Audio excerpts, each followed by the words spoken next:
मोगराळेच्या HP petrol पंपावरती भालवाडीच्या एकास मारहाण। Dahiwadi police ठाण्यात गुन्हा दाखल। पाहुयात सविस्तर बातमी।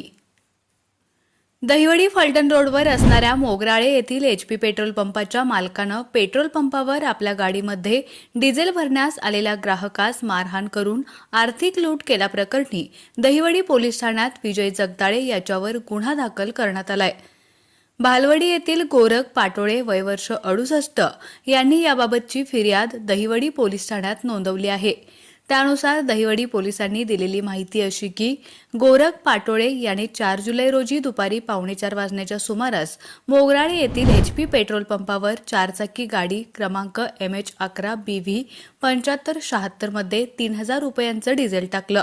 त्यावर डिझेल टाकणाऱ्या कामगारास डिझेलचे 3000 रुपये दिले, मात्र कामगाराने पलटी खात तुम्ही मला 3000 रुपये दिलेच नाहीत असं म्हणून पंप मालक विजय जगदाळे यास फोनवरून सगळा प्रकार सांगितला।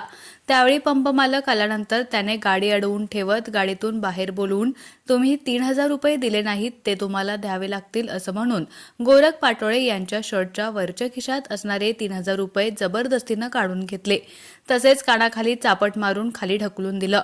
याबाबतची फिर्याद दहिवडी पोलीस ठाण्यात नोंद करण्यात आली आहे। अधिक तपास सहाय्यक पोलीस निरीक्षक अक्षय सोनवणे यांच्या मार्गदर्शनाखाली पोलीस हवालदार VH खाडे करत आहेत। आपला आवाज न्यूजसाठी एकनाथ वाघमोडे, दहिवडी।